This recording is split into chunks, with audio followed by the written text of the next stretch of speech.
7, 6, 5, 4, 3, 2, 1.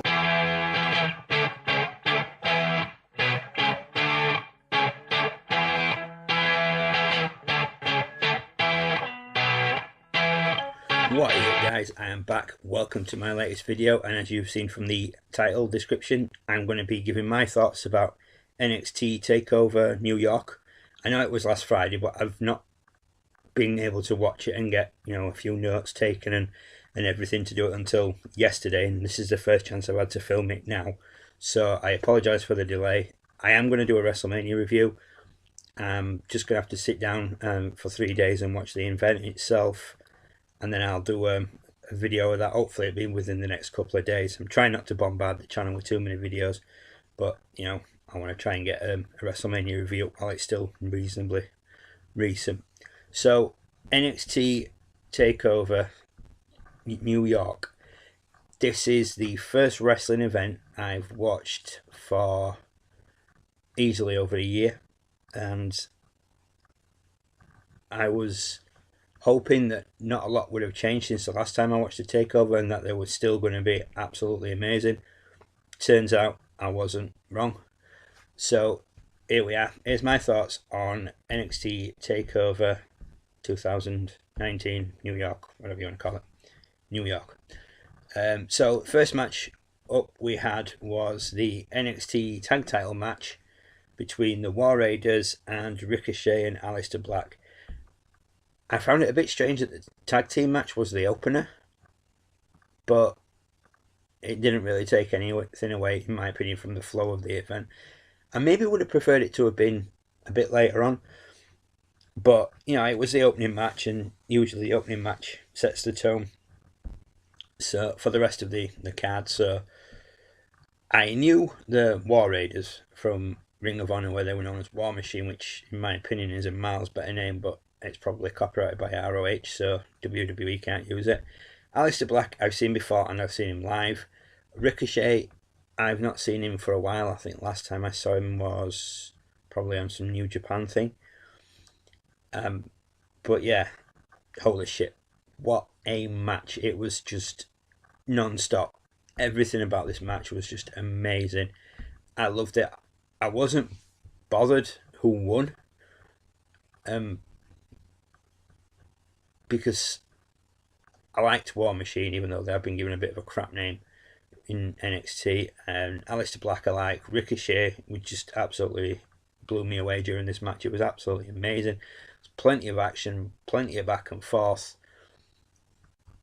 It looked a few times like Ricochet and Aleister Black may get a major upset and get the win, but eventually it was the War Raiders who got the 3 and retained. It was a massive show of respect at the end, and it was just an amazing opening match. Next up we had the North American Championship match, Velveteen Dream versus Matt Riddle. I've seen Velveteen Dream before, wasn't a massive fan. I didn't like him personally. I've noticed that he's become quite popular, but I just still don't like him. Matt Riddle I'd seen in WXW and a couple of other things, and I liked him straight away. I think he's just amazing. So going into this match, I was totally rooting for the original bro. Another great match, plenty of back and forth. Riddle had the most of the offense, and his combination of a GTS and German suplex was amazing. Wasn't to be Riddle's night, however, as Dream reversed Riddle's attempted submission into a pin. Wanted Riddle to win, but I still enjoyed the match despite the fact that Velveteen Dream won. Then there was a little segment showing Kushida signing with NXT, and that genuinely made me say holy shit while I was watching it. I can't wait to see Kushida in NXT now, because he's going to be amazing. He was amazing in New Japan, so fingers crossed he'll keep it up in NXT. The next match was the UK Championship match between Pete Dunne and Walter. Pete Dunne I've seen a few times at live events. I've seen him at like WWE shows when they've been on tour. I've seen him in ICW. He was amazing there. He had the UK title with him that night. And Walter is another one I know from WXW and a couple of other indies. And I've always liked Walter. I thought he was a machine. The match between him and Ilya Dragunov for the WXW for the title or something. I can't remember. It was a few years ago now, and he absolutely slapped Dragunov's chest red raw to the point when it was bleeding. I heard that Axel Dieter Jr. had signed with NXT. I don't know if he's still there or what, but that's like 2/3 of Ring Camp that's signed with NXT. So you never know. See what happens next. I was expecting great things from this match, and I was totally blown away. Great match, plenty of back and forth. A few times you thought Pete might do it. A couple of times he kicked out, and when you thought Walter might win it, but in the end, Walter got the 3 count. Pete Dunne's title reign comes to an end after 685 days. New UK champion is the Austrian Walter. So yeah, it'll be interesting to see what happens with that. Next up was the NXT Women's Championship Fatal 4-Way. Kairi Sane versus Bianca Belair versus Io Shirai versus Shayna Baszler. I've seen Shayna Baszler either on a previous takeover or it might have just been a weekly NXT show. Wasn't much a fan. I think it was the one where she showed it in the opening, like build up to it, where she stamped on the girl's arm and broke it. That's the one I saw. And I say, wasn't really much of a fan. Didn't quite like her. Kairi Sane, I'd seen her probably on a takeover or another weekly NXT show a couple of years ago. Really liked her, but I had no idea about the other two, Io and Bianca. So I didn't know what to expect. Sorry. All I hoped was that it'd be as good as the previous matches. Now, I wasn't really into this match, and it's not because it was a bad match. I just couldn't get sort of invested in it, for lack of a better terms. Because like I say, I've not watched any wrestling for ages, so maybe I needed to see more of the women that were involved in this match and see more of the build-up and everything, but I just didn't get invested in it. But having said that, halfway through I did find myself rooting for either Kairi or Io to win, and at one point I thought each of them had got it in the bag, but then each of them broke up each other's pins. That makes sense. So yeah, Baszler retains. Did slightly irritate me, but you know, it is what it is. It's what they're doing. There's a reason for everything in WWE, so take that for what it is. And then the main event was the NXT Championship match, the vacant NXT title. Johnny Gargano versus Adam Cole, baby. 2 out of 3 falls. Now, I do like both these guys, slightly edging more towards Adam Cole. So I was really looking forward to this match. Hoped it wouldn't disappoint and that they'd, really go for it. Holy shit, boss, this match did not disappoint. I was, again, another match I was totally blown away with. It was an awesome main event. There was plenty of back and forth. Adam Cole got the first fall, and a lot of the crowd were just chanting, one more fall and all that sort of stuff. The crowd seemed pretty split. There seemed to be like literally 50-50 chanting Johnny Wrestling, Adam Cole.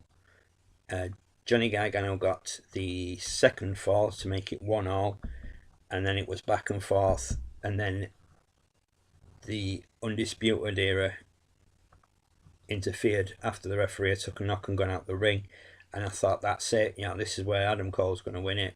They thought they got Johnny Gargano where they wanted him, threw the referee back in, and he only got a 2 count. So anyway, as it ended up, Johnny Gargano made Adam Cole tap to win the NXT title. So Johnny Wrestling, Johnny Takeover, he's now Johnny Champion. And at the end, after he'd been stand with his family and everything, he went up the ramp and he was stood with the belt and his and Candice LeRae, and then Tommaso Ciampa came out, and you could Johnny, my wife would describe it, behind me into. Anyway, he turned around not knowing what to expect, and they embraced, gave each other a hug, and Tommaso Ciampa celebrated with him, and that was just a really nice sight. So Johnny Gargano is new NXT champion, and like Mauro Ranallo said, the first NXT Triple Crown champion. So yeah, quite an eventful night. Like I say, overall the card was amazing. As I've mentioned, the only match I didn't really get blown away by was the women's match, but that's no disrespect to them. It was just one of those things I just couldn't get invested in because I didn't know enough of the backstory. Like back in the days when I watched NXT regularly, you had Asuka there, Nikki Cross, you had Iconic were there, and all those have moved up to the main roster now, and it's the fresh batch. So yeah, but I enjoyed it. I thoroughly enjoyed it, and it's relit the fire in me, for wrestling that had virtually been on the risk of, virtually on the edge, sorry, of being put out. But it's been reignited, and I'm so glad that I watched it. I'm just sorry this video has come out as late as it has. But like I've said, just things have got in the way. It's been a bit hectic. Kids are off school, so, and everything like that. But yeah, so that'll do it for my thoughts on NXT Takeover New York.